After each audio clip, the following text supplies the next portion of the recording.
자, 벌써 5번째 시간, 저작권에 대해서 말씀을 좀 드릴 거예요. 이번 저작권, 이것만 기억하자. 네, 저작권에서 여러분들이 좀 조심해야 될 사항에 대한 강의를 좀 해보도록 하겠습니다. 자, 한번 가볼까요? 자, 저작권의 개념에 대해서도 한번 알아보겠습니다.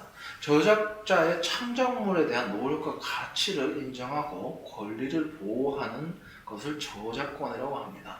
그러니까 제가 만약에 음악을 하나 만들었어요. 예쁜 BGM을 한 1분짜리를 만들었어요. 근데 누가 제 허락 없이 다른 사람이 이제 막 제 허락 없이 음악을 막 퍼다 써요. 이 음악이 좋네 하면서. 근데 그 음악을 제가 봤을 때는 이것은 저작권 침해가 되는 거예요. 그래서 저한테 허락을 받으면 침해가 아니지만 제가 만든 음악을 막 무단으로 갖다 써요. 쓴다는 얘기도 없이. 그러면 저작권 침해에 해당하고 이걸로 소송까지도 갈 수가 있는 문제입니다. 그래서 보통 저작권 소송이 된다고 몇만 원 물고 끝나지 않아요. 최소 몇백만에서 몇천만 원까지도 갈 수 있는 문제입니다. 그래서 이 저작권이라는 개념이 정말 무서운 것이에요. 그래서 그런 부분이 있고, 그리고 또 저작자의 사후 70년까지 권리가 유지된다고 해요. 그래서 이것은 영상, 음악, 효과음, 폰트, 인터넷에서 많이 들은 짤방에 나오죠. 짤. 이런 것도 전부 사실은 다 저작권이 모두 적용이 됩니다. 왜냐하면 다 누군가가 만들어서 올라온 거잖아요. 다만 이제 클래식 같은 경우는 이렇게 생각하실 수 있겠죠. 아니, 저작권 70년은 충분히 넘었잖아요. 15세기, 16세기 음악이면. 클래식 음악은 상관없는 거 아니에요? 라고 생각하실 수 있어요. 그래서 클래식 음악도 되는 게 있고 안 되는 게 있어요. 왜 그럴까요? 자, 간단합니다. 클래식 음악의 저작권 사유에서 원 저작자는 이미 사후가 지났죠. 저작권을 소멸했습니다. 하지만 클래식 음악도 누군가가 그것을 다시 연주를 하면 그 사람에게 저작권이 어느 정도 생깁니다. 저작을 공유할 수 있는 저작권법에 영향을 받아서 그 사람이 가지는 또 실공연자의 저작권이 생기게 되면요. 그 사람한테 또 허락을 받아야 되는 그런 상황이 생기는 거예요. 그래서 저작권 같은 경우 문제는 이 범위가 좀 방대하면서도 또 편협적인 게 있기 때문에 이 범위를 정말 잘 아셔야 됩니다. 그 저작권이 굉장히 중요하다는 거. 그래서 만약에 나는 그럼 남의 거 안 쓰고 내가 만들어 쓸래. 그림도 내가 그리고 이것도 내가 만들고 요거 만들고 해서 그냥 내가 순수하게 촬영하고 찍고 그려낸 그런 저작물들 아니면 음악을 만들어서 그런 식으로 난 내 걸로 다 쓰겠다 하면 그건 본인의 저작물이 되는 거예요. 그리고 다른 사람한테 내 저작권에 대해서 침해 요청을 할 수가 있는 거예요. 그래서 본인의 저작물이라는 걸 입증만 된다면 다른 사람이 함부로 쓰지 못하게 할 수 있고, 그리고 그런 저작료가 어떤 사람을 통해서 어떤 이런 상업적 가치를 창출하게 되면 거기에 대한 저작료가 생깁니다. 그래서 그런 돈 같은 경우에도 나중에 여러분의 수입이 될 수 있기 때문에 저작물이 굉장히 중요하다고 볼 수가 있겠습니다. 자, 다음 저작권의 이해에 대한 설명인데, 자, 여러분들 많이 착각하고 계시는 게 있어서 제가 좀 다시 설명을 해드릴 거예요. 보통 보면은 유명한 영상이나 좀 음악을 갖다 쓰기도 해요. 솔직히 말하면 그렇잖아요. 대표적으로 야인 시대에 보면은 이제 심형물이라고 해요. 합성물을 해서. 그래서 맨날 내가 고자랑이 이런 거 하게 되면 그런 영상들을 갖다 쓰고는 있는데, 근데 그게 저작권에 안 걸릴까요? 아니에요. 저작권에 분명히 걸립니다. 그럼 당연히 그런 배급사나 제작사에서 소송을 걸 수도 있는 문제예요. 아니면 그 신명을 연기하신 배우님께서 또 소송을 걸 수도 있어요. 하지만 그렇게 하지 않는 이유는 어쨌든 그 방송사에서 홍보의 목적도 있다고 생각이 되고 그분의 또 관대함이 또 결여가 있기 때문에 직접적으로 제재를 가하지는 않는 거예요. 그래서 그런 부분에서 이제 있는 거를 내가 저작권이 이건 없는 거니까 써도 된다라고 생각해서 쓰시는 분들이 있는데 이건 잘못 아신 거예요. 그래서 그런 개념과 오해들을 확실히 잡기 위해서 유튜브가 걸러주는 저작권 침해 신고를 안 걸렸다고 해서 빨간 딱지가 안 붙었다고 해서 저작권을 안 침해한 것이 아닙니다. 저작권을 침해가 됐지만 유튜브 봇이 걸르지 못한 것뿐, 저작권은 그대로 그 사람의 저작권을 우리가 무단으로 쓰고 있다는 생각을 하셔야 됩니다. 자, 유튜브 혹시 저작권을 침해하지 않은 영상들이 있을 거예요, 채널로. 내가 그 밖에서 좀 섞여온 음악이 될 수도 있고, 내가 좀 몇 초 갖다 썼는데, 안 뜨네? 그럼 그거 내 거냐고? 아닙니다. 원래 저작자가 예를 들어서 여러분의 채널이 작잖아요. 그럼 여러분, 원작자는 여러분의 채널이 갖다 쓴지도 모르고 생긴지도 몰라요. 근데 이제 채널이 좀 크다 보면 이제 느껴지는 게 있을 거예요. 야, 이게 채널일 건데 내 저작물을 갖다 쓰네? 이런 생각이 딱 들면 그 사람이 어떻게 해요? 그 사람한테 연락을 하겠죠. 메일을 보내거나, 아니면 뭐 댓글로라도 쓰거나, 아니면 뭐 이제 뭐 전화번호 같은 걸 알면 전화를 할 수도 있을 거고, 그런 식으로 해서 얘기를 해요. 당신이 지금 내 저작물을 갖다 썼으니까 나는 당신에게 책임을 물어야겠다. 대신 이제 뭐 소송을 갈 거냐, 아니면 뭐 나한테 협약을 주고 라이센스 비용을 주고 끝낼래, 이런 식으로 해서 그렇게 해도 몇백만 원이 내가 손해를 생기면 그거 하나 갖다 쓴 것 때문에 정말 큰 손해를 보게 되는 거예요. 금전적 피해든 뭐 다른 피해든. 그래서 그 사람한테 괜히 찍혀서 문제 발생을 의지를 하지 말고, 웬만하면은 저작권을 잘 지키셔서 남의 것을 웬만하면 갖다 쓰지 않고, 꼭 써야겠다면 그 사람한테 허락을 구하는 방식으로 쓰시는 게 좋다는 말씀입니다. 이게 정말 소송이 걸리면 정말 소송에도 비용이 들어가잖아요. 뭐 변호사도 선임해야 되면 변호사 선임 비용도 있을 거고, 또 민사 재판 같은 경우는 굉장히 또 오래 가기도 합니다. 저작권이 이제 약간 형사로 갈 수도 있고 민사로 갈 수도 있고 사건에 따라 좀 다양하긴 한데요.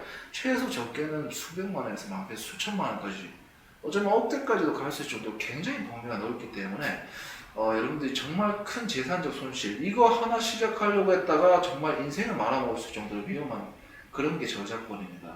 그렇기 때문에 꼭 저작권을 중요하게 생각을 하셨으면 좋겠습니다. 자, 그 다음 또 유명한 짤, 혹시 이 곰 그림 많이 보셨는지 모르겠어요. 이게 보통 영상에 많이 삽입이 되고 있습니다. 이 좀 비버같이 생긴 곰이 막 으악 하고 소리를 지르는 그런 영상의 짤이 많이 쓰여지고 있어요. 그래서 그런 짤에 대한 사람이 이렇게 좀 내가 열이 받았다거나 좀 말도 안 되는 상황에서 답답함을 느낄 때 이런 거를 많이 갖다 쓰고 하는데, 이런 거는 많은 사람이 갖다 쓰지만 이런 것도 저작권이 없을까요? 아니요, 저작권이 다 있습니다. 저작권이라는 개념에서 너 누군가 촬영을 하긴 했을 거 아닙니까? 그럼 촬영자의 저작권이 있겠죠. 근데 그 저작권자가 뭐 대대적으로 소송을 걸지 않을 뿐이지, 지금 이 순간에도 이 짤을 많이 만들어지는 이유 중에 하나도 이 사람이 제재를 하지 않거나 아니면 내가 그냥 다 허락을 구하진 않았을 거예요. 아마 이런 식으로 제재가 들어오지 않으니까 써도 되는 줄 알고 사람들이 그냥 갖다 쓰고 있습니다. 그리고 뭐 마찬가지로 많죠. 짤방도 그렇지만 밈도 마찬가지예요. 어떤 유행을 타기 시작하면서 그 시대별로 어떤 유행을 표현하는 밈들이 있어요. 다양하게 뭐 있죠. 뭐 작년 같은 경우는 10대들 사이에 정말 유행했던 뭐 엄준식이라든가 뭐 하여튼 그 사람에 대한 이야기도 그런 게 하나의 밈으로 만들어지는 거예요. 그 시대를 대표하는 이제 트렌드나 밈이 자꾸 생기기 시작하면서 우리 사회도 그만큼 되게 빠르게 변화를 거치고 이동을 하고 있습니다. 그래서 언제든지 소송이 가능하다는 점, 제재를 가하지 않는 경우도 있고, 좀 관대한 사람들은 제재를 하지 않겠지만 좀 얄짤없는 사람들은 막 눈에 쌍심지 켜고 달려드는 경우가 많기 때문에 저작권을 항상 조심해야 된다는 거. 그리고 영화 리뷰 유튜버 같은 경우는 필연적으로 영화 장면을 갖다 쓸 수밖에 없어요. 근데 어떻게 해요? 좀 그런 부분에서 영화가 위주가 되지 않고 내 설명이 더 위주가 되는 리뷰를 위주로 더 많이 해야 됩니다. 그럼 어떻게 해요? 그럼 영화 소리를 줄이거나 아니면 도중에 이제 없애거나 해서 컷 정도만 삽입하고 결국 내가 설명을 해주는 그런 식의 진행이 됩니다. 그래서 그런 부분도 초점을 잘 맞추고 진행을 하셔야 된다는 점, 영화 유튜버들은 꼭 이걸 참고하셨으면 좋겠습니다. 자, 또 있습니다. 인터넷에 보면은 무료 이미지입니다. 쓰셔도 돼요. 아니면 뭐 폰트 무료니까 쓰셔도 돼요. 그냥 갖다 써도 되겠어요? 정답은 안 됩니다. 왜 안 되느냐? 무료인데 괜찮지 않아요? 그 무료가, 여러분이 생각하는 무료가 유튜브에 해당하는 무료가 아닐 수 있어요. 왜 그러냐? 유튜브는 여러분들이 나중에 수익 창조 생각하면 이것은 상업적인 요소를 가지고 있어요. 그러니까 유튜브는 상업적인 채널이 거진 위주가 되기 때문에 나중에 여러분이 광고 수익을 얻고 하는 것도 전부 상업적으로 취급됩니다. 하지만 여기서 문제된 게 뭐냐면 그냥 무료여서가 아니라 상업적인 무료가 있어야 돼요. 무료랑 상업적인 무료는 명백히 다른 겁니다. 일반적으로 무료는 내가 비영리적으로 사용하기 위해서 무료라고 하는 거고요. 상업적 무료는 상업적 무료라는 문구가 있어야 그래야 내가 이걸 이용해서 돈을 좀 벌어도 되겠느냐 그런 식으로 이제 얘기가 됐을 때 오케이를 해야지 그게 상업적 무료라는 겁니다. 그래서 일반적인 무료랑은 상업적인 무료랑은 완전히 길이 다르다는 점 알아두셔야 됩니다. 이걸 모르고 썼다가 난 무료라고 썼는데 왜 나한테 소송한 거냐, 왜 나한테 자꾸 뭐 라이센스비를 달라 하냐, 뭐 이런 식으로 이제 얘기가 들어와서 이해가 안 되는 부분들이 생길 거예요. 그래서 꼭 이 범위를 확인하셔야 됩니다. 자, 그래서 무료로 사용한 저작물인 경우에도 꼭 사용 범위를 먼저 체크해라고 말씀을 드리고 싶어요. 그래서 상업적 이용이 가능해야만 유튜브에서도 이용이 가능하다. 만약 여러분들이 이제 비영리를 목적으로 한다고 하더라도 나중에 추후에 또 문제가 생길 수가 있으니까 웬만하면 상업적 이용이 가능한 것들을 사용하시길 추천해 드려요. 그래야 후환이 없고 내가 이 상업적 범위를 체크했다라고 여러분들도 할 말이 생기는 거예요. 그래서 저작권에서 굉장히 중요한 거 무료, 그냥 무료랑 상업적으로 무료다 하는 건 명백히 다르다는 거. 그리고 유튜브에는 상업적인 무료를 써야 된다는 걸 꼭 명시해 주셨으면 좋겠습니다. 네, 다음 넘어갈게요. 자, 그러면 상업적 무료 저작물을 어디서 구해요? 아니, 그 무료라는 거는 내가 그래 좀 이해를 하고 넘어갔는데 이제 상업적 무료를 찾아요. 어디서 찾아요? 콘텐츠를 모으는데 제한이 너무 많죠. 그래서 제가 여러분한테 정말 좀 대표적으로 모을 수 있는 거를 한번 구해왔습니다. 자, 이미지와 영상 무료, 상업적 무료 이용이 가능한 곳입니다. 물론 이거 말고도 여러 군데가 있을 수 있어요. 그래서 제가 사용하는 대표적인 사이트만 일단 적어왔습니다. 더 많아요. 더 많은데 여러분 이제 참 찾기 나름이고, 그리고 좀 전체적으로 인지도가 있는 걸 제가 소개를 해드릴게요. 자, 네이버나 이런 검색 엔진에서 픽사베이라고 쳐보시면요, 픽사베이를 영문으로 해서 뜨는 곳이 있을 거예요. 그곳에서 사진을 검색하게 되면 내가 원하는 사진이 있을 수도 있고 없을 수도 있겠지만 거기서 나오는 사진이나 영상들 그리고 일러스트 이미지들은 전부 상업적으로 무료가 사용 가능합니다. 하지만 전부 무료 상업적으로 사용 가능하다고 해서 뭐 전부 양질의 고퀄리티만 있는 건 아니겠죠. 뭐 좀 약간 픽셀이 떨어진다거나 아니면 내가 원하는 것보다는 조금 비껴가거나 뭐 이런 이미지들이 또 많이 뜰 거예요. 그래서 여러분들이 거기서 필요한 걸 잘 추리는 능력도 조금 키우셔야 됩니다. 좀 찾으면서 내한테 많은 이미지들을 좀 쌓아야 돼요. 내가 할 채널에 정체성에 맞는 이미지들, 그리고 주제와 잘 들어맞는 이미지들 또는 무료 영상들, 이런 거를 잘 맞춰서 진행을 해야 될 것 같고요. 그리고 폰트 같은 경우에는 우리 또 공유마당을 검색해서 들어가시면요, 안심 글꼴 서비스라고 팝업창이 뜹니다. 그래서 지역이나 아니면 회사에서 만든 지자체나 회사에서 만든 폰트들은 무료로 배포를 하고 있습니다. 이런 것 같은 경우에는 아예 처음부터 상업적으로 무료로 이용이 가능하다고 문구를 새겨놨기 때문에 여러분들이 안심하고 다운을 받을 수 있어서, 그래서 이름이 안심 글꼴 파일 서비스입니다. 이것만 해도 종류가 꽤 많이 돼요. 뭐 굉장히 이제 지역별로 뭐 정선군, 뭐 양평군체, 무슨체, 무산체, 무슨체 굉장히 많거든요, 이런 게. 그래서 그런 것도 있고, 뭐 이제 그 숙박 서비스로 유명한 야놀자라든지 아니면 소셜 서비스로 유명한 티몬이라든지 이런 것도 다 자기만의 글씨체를 내놓으면서 그런 부분을 무료로 사용할 수 있게 해놨습니다. 상업적 무료예요. 그래서 그런 게 한 130여 종이 되는데 그런 것도 바로 다운받아서 여러분들이 쓰시면은 그런 부분은 자유롭게 이용이 가능하다. 그리고 원래 있는 폰트들보다도 또 퀄리티도 높고 괜찮은 폰트들이 많이 있으니까 꼭 이런 폰트는 이런 파일 서비스나 아니면 구글 폰트에서도 저작권이 상업적 무료 이용이 가능한, 아니면 또 어떤 날을 기념해서 나온 무료 폰트, 상업 무료 폰트를 신규적으로 내놓는 거를 잘 찾아보셔서 그런 걸 다운받았으면 좋겠습니다. 자, 그리고 BGM 같은 경우에는 유튜브 안에 또 어떤 오디오 보관함이라는 게 있습니다. 라이브러리라고도 하는데요. 이게에서 이제 좀 여러 가지 좀 생소한 음악들도 있지만 어떤 거는 또 유튜브에서 또 많이 들어본 음악들도 있을 거예요. 그런 걸 여러분들이 좀 종류가 많은데 다행히 장르나 이런 분위기들을 좀 맞게 정렬을 시킬 수가 있어요. 그래서 그런 부분을 좀 모아서 내한테 필요한 BGM들은 좀 다운도 받을 수 있고 그런 것들을 작업을 조금 하시면 좋을 것 같습니다. 그리고 국내 뭐 무료 자료에는 이제 공인마당이나 공인무리 뭐 이런 식으로 해가지고 또 무료 자료를 배포하기도 하는데요. 이 사이트 같은 경우는 상업적 무료가 섞여 있습니다. 그래서 그런 경우에도 잘 확인을 하셔야 되고요. 오디오 라이브러리에도 잠깐 지나갔는데 오디오 라이브러리에도 보면은 출처를 표시하는 한 해석 무료라는 게 있어요. 네, 출처를 표시하지 않으면 이게 또 이제 또 나중에 문제가 생길 수 있으니까 출처 표기를 하는 것은 출처 표기를 꼭 본문에다가 해줘야 됩니다. 그래서 그런 부분에서 저작권 범위가 어느 정도를 조건으로 하는지 어떤 부분까지 허용을 하는지 이런 부분은 자주 생각을 해주셨으면 좋겠습니다. 자, 이게 굉장히 여러분들 무서워하는 게 있어요.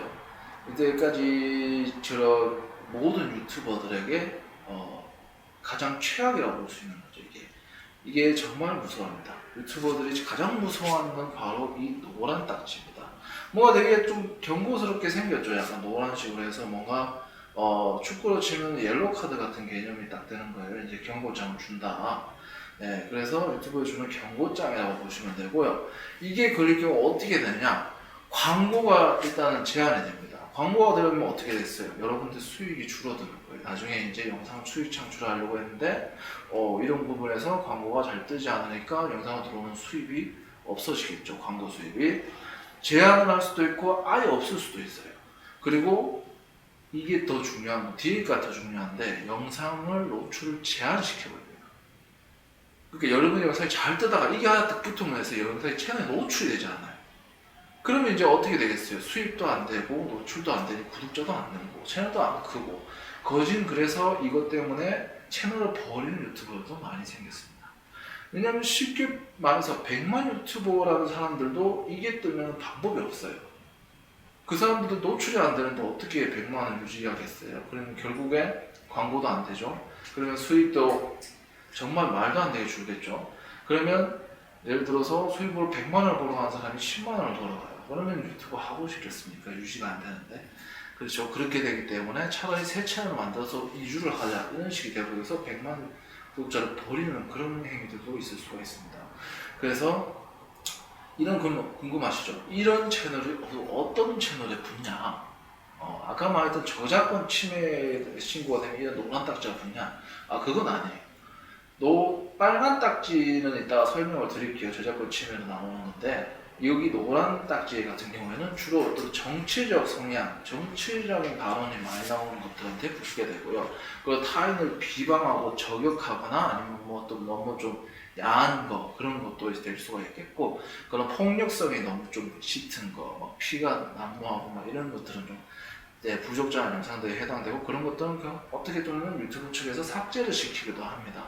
그래서 조금 기준이 조금 애매한 부분이긴 한데 보통 이런 부분에 대해서는 약간 정치적인 분들이 조금 많이 이런 걸 걱정을 하시더라고요. 아니면 뭐 조금 사회적으로 민감한 뭐 성소수자라든지 근데 좀 민감성이 되는 주제들 그런 주제들에 대한 언급을 유튜브에서 금하고 있기 때문에 이거의 정확한 명칭은 광고주들이 원하지 않는 방향의 영상이다. 그래서 광고를 제한시킨다라고 이해를 해주시면 되겠습니다. 그래서 클린한 영상이 많아야지 유튜브도 같이 클 수가 있겠죠. 근데 이런 영상이 부적절해 버리면 광고주한테 이런 영상을 보여줄 수 없다. 광고주도 이런 영상을 원하지 않는다. 해서 노란 딱지를 붙여버리게 됩니다. 이것 또한 유튜브 AI가 제목이나 영상 속의 어떤 발언들 그리고 해시태그 등을 통해서 구글 AI가 선별해서 딱지를 붙이게 된다. 근데 난 채널이 깨끗한데 왜 딱지가 붙었는지 모를 때는 그 옆에다가 이의신청이라는 게 또 있어요. 그래서 이의신청을 해가지고 내 채널이 붙지 않은 이유에 대해 상세히 설명을 하고 그거에 대해서 이제 하면 유튜브 쪽에서 이걸 떼든지 아니면 거기에 붙은 이유를 설명해 줄 겁니다. 그래서 그런 부분에 대한 것도 여러분이 염두를 해 주셔가지고 그다음에 노란 딱지가 붙었다고 당황하지 마시고 차근차근 증거를 모아서 유튜브 로봇이 하는 일이잖아요. 그렇기 때문에 사람이 판별했을 때는 아닌 것들도 있을 거예요. 그렇기 때문에 증거를 잘 모으셔서 잘 해명을 하셔서 노란 딱지가 붙지 않도록 하는 게 최우선임을 기억을 해주셨으면 좋겠습니다. 자, 그 다음은 이제 저작권에서 중요한 거죠. 유튜브에 빨간 딱지가 있어요. 빨간 딱지. 자, 이거는 어떻게 하냐. AI, 구글 AI 봇이 이거 여러분의 영상에 저작권 침해 요소가 있다 라고 판별을 해서 저작권 침해 신고가 들어간 거다라고 뜰 거예요. 그래서 이게 빨간 딱지만 보게 되면 야 이거 슈퍼 지금 레드카드인데 노란카드 딱지보다 더 위험한 거 아니냐라고 생각을 하실 수 있어요. 뭐 퇴장돼야 되고 막 채널이 정지 먹을 것 같고 아니면 뭐 채널이 아예 삭제될 것 같고 이런데 그렇지 않습니다. 오히려 노란 딱지보다 이게 더 나을 수도 있어요. 이거는 어떻게 되냐면 저작권 침해와 신고가 들어왔는데 근데 그 영상으로 수익은 못 내요. 왜냐면 등록한 원래의 저작자한테 그 수익이 넘어가 버립니다. 그러니까 돈은 여러분이 벌더라도 수익을 챙기는 사람이 여러분이 아니라 그 원 저작자가 등록을 했던 원 저작자한테 수익이 가버려요. 그렇기 때문에 여러분 수익은 못 올리지만 하지만 채널 자체에는 큰 타격을 주지 않습니다. 뭐 광고를 제한시키거나 아니면 뭐 아까처럼 영상 노출을 제한시키거나 그런 건 하지 않아요. 다만 여러분 수익이 일로 갈 뿐입니다. 원 저작자에게. 그게 이제 어떻게 보면 얄미운 건 맞아요. 근데 하지만 그 사람이 만들었다는 원 저작자를 입증을 해서 등록을 한 거기 때문에 여러분들이 그거에 대해서는 여러분 침해 신고가 맞다면은 그건 수긍을 하고 이 영상 부분을 수정을 하시거나 아니면은 뭐 BGM 문제가 있다. 그럼 그 부분의 BGM을 소거시켜 버리거나 네, 그런 부분에 대해서 이제 수정을 하고 다시 올리면 그 빨간 딱지는 사라질 수 있으니까 그런 식으로 진행을 하면 되겠습니다. 자, BGM 경우는 음소거도 없앨 수는 있어요. 하지만 영상과 이미지가 만약에 걸릴 경우에는 자체적으로 유튜브를 막 컷을 잘라내고 하는 게 좀 어려울 수 있어요. 그래서 같은 경우는 그냥 차라리 그게 하루 안에 보통 결정이 나거든요. 침해신고는. 그래서 차라리 그 영상을 새로 지워버리고 편집을 딱 해서 새로 다시 업로드를 시키는 방향으로 해도 괜찮을 것 같다는 생각이 듭니다. 자, 과제 시간이 돌아왔네요. 자, 네이버 카페 유튜버, 낭만에 있는 유튜버들의 모임. 여러분들 계속 과제를 올려주시고 있을 거라 믿고 있을게요. 자, 이번 시간에는 유튜브의 정책에 대한 내용을 여러분들이 조금 아셨으면 좋겠어요. 어떤 키즈 채널도 그게 해당이 돼서 많이 제한이 걸린 게 있죠. 우리 옛날에 그 굉장히 돈을 많이 벌었던 보람 피부부터 시작해서 이게 좀 제재가 많이 걸리게 됐어요. 키즈 유튜브의 어떤 그런 부적절함 때문에. 그래서 키즈 채널인지도 굉장히 중요시하게 됐고 그리고 우리 딱지들이 어떤 때에 제대로 붙는지 여러분들이 조금 더 정책에 대해서 좀 숙지를 했으면 좋겠고 내 채널에는 이런 게 조금 조심해야 될 것 같다는 부분이 있을 거예요. 예를 들어서는 뭐 BGM을 좀 많이 쓰는데 좀 많이 걸릴 수도 있을 것 같다. 아니면 내가 폰트를 좀 다양하게 사용을 해야 되는데 누르 범위가 조금 애매하다. 아니면 뭐 그런 부분들이 이제 누구나 있을 거라 생각을 합니다. 그래서 그런 부분에 대한 거를 여러분이 각자 채널 주제에 막 이렇게 적재성을 찾는데 제일 이런 부분 저작권에 조심해야겠다 라는 부분은 5번째 과제방에 올려주세요. 네, 그리고 이제 또 하나 과제를 해야 될 건 저번에 우리가 촬영하는 방법에 대해서 배웠어요. 그죠? 그래서 그 촬영하는 방법을 배웠으니 이제 여러분이 이제 주제를 정하고 기획서를 썼으니까 거기에 단계에 맞게 첫 번째 영상을 촬영을 한번 해보세요. 길이는 솔직히 제한을 두지 않아도 되고 일단 첫 번째 영상이라는 것에 큰 의의를 가지고 첫 번째 영상을 일단 촬영을 해보는 것까지 해서 촬영한 영상은 지금 안 올리셔도 됩니다. 일단 올리셔야 될 거는 본인이 조심해야 될 부분, 저작권에 관련해서 조심할 부분 올려주시고 촬영은 여러분이 따로 이렇게 하셔서 가지고 계세요. 파일을. 네, 그렇게까지 진행을 하도록 하겠습니다. 자, 수강생 여러분, 저는 다음 시간에 뵙도록 하겠습니다. 과제 잊지 마세요. 수고하셨습니다.